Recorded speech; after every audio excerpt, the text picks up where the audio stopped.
Game of Thrones, 8ª temporada, episódio 4, O Último Stark. E antes de tudo, olá pessoas. Bem, esse episódio foi bem longo e dessa vez a gente, pelo menos eu, na minha experiência pessoal com esse episódio, eu senti um pouco dessa coisa um pouco mais arrastada que esse episódio teve. Teve muito mais diálogo.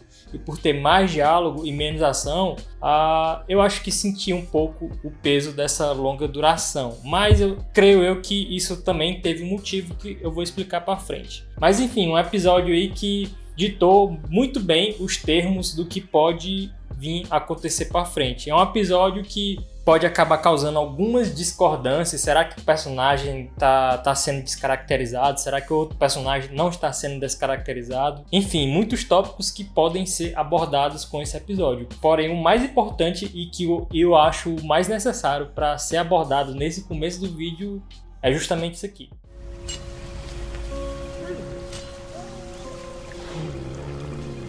You've got to go. They'll kill you for what you did to Joffrey. Go on. Run! Bem, é assim que se despede do seu pet, Jon Snow. Pelo amor de Deus, cara, enfim. Mas então, pessoas, assistindo esse episódio, eu fiquei pensando assim bastante, principalmente em relação...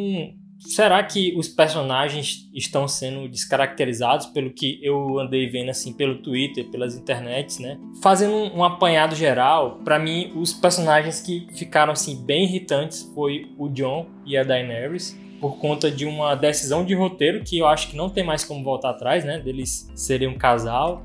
Eu acho anedoticamente que a maioria das pessoas não tá shippando esse casal e por conta disso tá, sei lá, criando situações mais irritantes ainda. E eu faço até um paralelo aqui arriscado que tá quase como se fosse o Joe e a Rachel de Friends, esses dois juntos aí.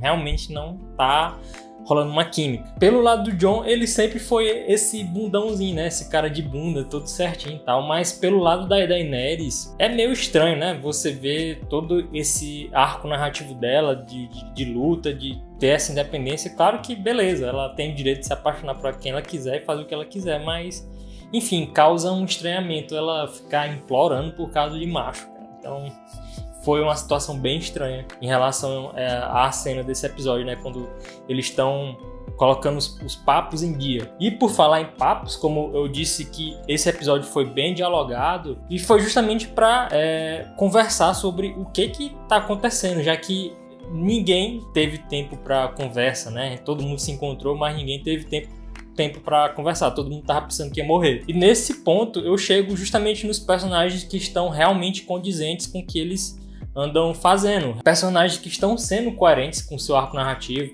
sendo coerentes com sua personalidade e que ainda assim continuam interessantes. No caso da Brienne e o Jaime, finalmente eles dois se resolveram. Eu acho que faz total sentido o cão de caça com a Arya, né? Ela repetindo o próprio diálogo que ela falou pro pai dela, né? Na primeira temporada, dizendo que ela não é uma lady e que isso não é uma vida para ela. E ela falou a mesma coisa também pra Nymeria, né? Na 7ª temporada, quando ela reviu a loba dela. A Sansa jogando ainda muito bem politicamente. Ainda não sei a motivação ao certo do porquê ela não confiar muito na Daenerys. Tem um certo background aí, né? Toda vez que um Stark vai ali pra capital, sempre alguma coisa dá errado. Tem a questão também de tudo que eles já passaram, né? Do que o Norte passou, eles reconquistaram com esforço próprio. Mas eu acho muito massa, porque, tipo, a Sansa era a Sonsa, cara. E ela, pra mim, atualmente é a melhor personagem. Ela realmente está sabendo jogar o jogo dos tronos, está realmente sabendo fazer política. E eu vi algumas pessoas comentando, reclamando, né, criticando da fofoca dela, né, em que ela acabou vazando a informação, né, de quem é o verdadeiro herdeiro do trono pro Tyrion. E, cara, pensa bem, a gente está num momento que é justamente, se é para saber se os personagens estão sendo coerentes com a história deles ali, naquele mundo, pensa bem com quem ela foi criada, pensa bem com quem ela passou o pão que o diabo amassou, com o Mindinho e a Cersei. Então, ela sabe muito bem o que ela tá fazendo. A Arya com o cão estão voltando lá para a capital, né? Porque justamente ainda faltam 2 nomes para a Arya completar a lista dela, Brown Eyes e Green Eyes, né? Pode ser o do Montanha e o da Cersei, e o próprio Cão também, que jurou aí um combatezinho com o irmão dele, né, de vingança. Agora, de cerne principal, a estrutura principal desse episódio, eu acho que quem sustentou esse episódio foi a Daenerys. Ela teve um papel bem importante, porque justamente, enfim, ela é uma das protagonistas da série, e eu acho que nesse episódio os diretores, os roteiristas colocaram vários conceitos ali que é para justamente a gente ver, ter dúvida do que pode acontecer com o destino da Daenerys. Ela vai ficar louca, ela vai ser uma tirana, ela vai mudar, enfim. E é sobre isso que eu vou trazer pontos bem interessantes com vocês. E o primeiro deles é justamente analisar quais são as preferências do George Martin. A gente, enfim, já tem tempo bastante de material, principalmente de série e de livros também, e a gente sabe, já dá para definir um pouco da preferência dele, apesar dele ser conhecido por matar várias pessoas, mas ele tem sim uma preferência. E todos os personagens que são os outcasts, né, os excluídos, os reprimidos, têm uma preferência do Martin.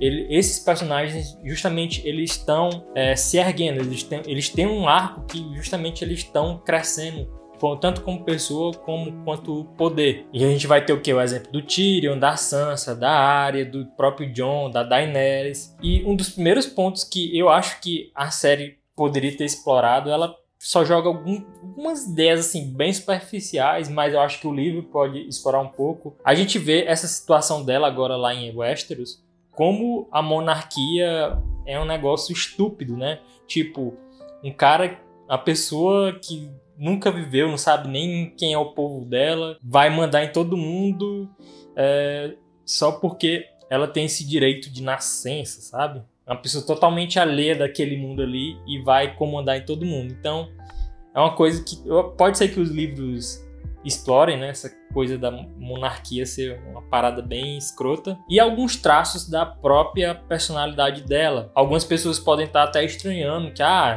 do nada ela mudou, tá diferente. Mas não, se a gente for olhar mesmo para trás, alguns traços ali que a gente vê hoje da personalidade dela, que estão mais exacerbados, a gente consegue detectar ali no começo esse temperamento dela mais explosivo. Acho que foi no final da sexta temporada, quando teve aquela rebelião dos mestres dos escravos lá em Meereen. Por ela ia matar todo mundo, e o Tyrion, de novo, botou lá, não, vamos resolver isso diplomaticamente, e conseguiram. Mataram só a galera lá, não deixaram, enfim, não queimaram os inocentes. Isso me leva a outro ponto, que é justamente que não necessariamente a Daenerys vai ser louca, que nem o pai dela, que vai queimar todo mundo porque ficou maluco, mas que ela só vai ser mais um tirano ali no poder, se ela se deixar levar pelo temperamento dela.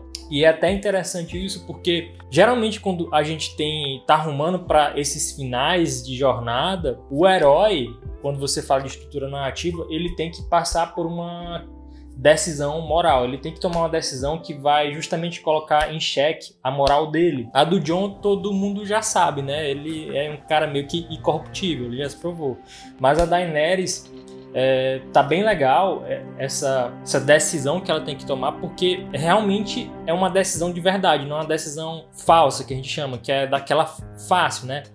Você tem um ponto positivo e um ponto negativo. Obviamente você vai tomar o ponto positivo. E essa questão moral foi justamente o que tá rendendo essa temporada, porque, enfim, ela poderia ter chegado lá em Kingsland e ter resolvido muito fácil. Essa questão moral é justamente o que vai definir ela como uma rainha. Se ela vai ser uma boa rainha ou se ela vai ser uma péssima rainha, mais uma tirana ali que só quer poder. E nesse quesito de poder, justamente, eu falei pra gente olhar pra trás de toda a jornada dela. Se a gente vê tudo que ela passou ali no outro continente até ser rainha, né, até conquistar poder e prestígio, principalmente prestígio, né, a quebradora de correntes, né, naquele outro continente, você vê que tudo que ela fez ali, ela não tá fazendo agora em Westeros. Ela se esforçou, ela fez concessões, ela não era tão cabeça dura. E agora em Westeros, ela tá se parecendo muito com o irmão dela, que é o poder pelo poder. Ela ainda não tô vendo ela tomar aquele tipo de decisão. O que é melhor pro povo daqui. O que eu vejo é que ela tá meio que cega pelo poder. Tanto que não existia motivo nenhum dela tretar com o Jon em relação a poder, se ele é o herdeiro verdadeiro, enfim.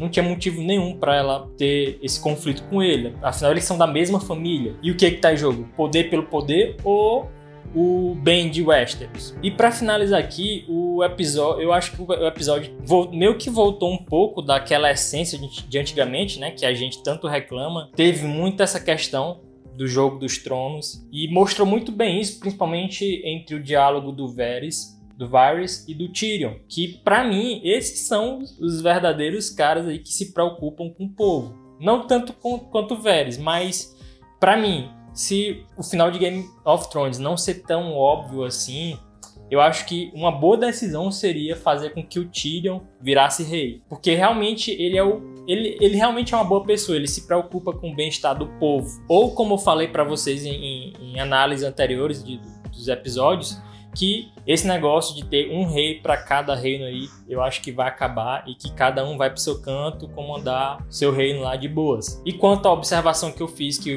esse episódio teve muito diálogo e deu para sentir o peso dele, do tempo prolongado por causa de muito diálogo, eu acho que isso foi uma coisa proposital, porque serviu como um efeito elástico ou um efeito mola, porque é o seguinte, quanto mais você comprime uma mola, mais ela vai com mais força ela vai se expandir. E no caso, esse excesso de diálogo com esse excesso de tempo foi uma forte expansão para justamente causar aquele impacto do final. Porque no decorrer do episódio meu, que já estava esperando que nada assim de importante iria acontecer, que ninguém ia morrer. Enfim, eu achei interessante, arriscado, não sei se vocês curtiram, mas enfim, né? Tá aí. Espero que vocês tenham gostado dessa análise, dá um joinha aí. Toda segunda-feira ou terça-feira eu posto o vídeo da minha análise sobre o episódio de Game of Thrones e quinta ou sexta-feira sai o meu vídeo sobre filmes. Então, se você gostou do conteúdo, se inscreve aí no canal para continuar acompanhando, dá aquele joinha maroto para dar aquele feedback gostoso e até a próxima.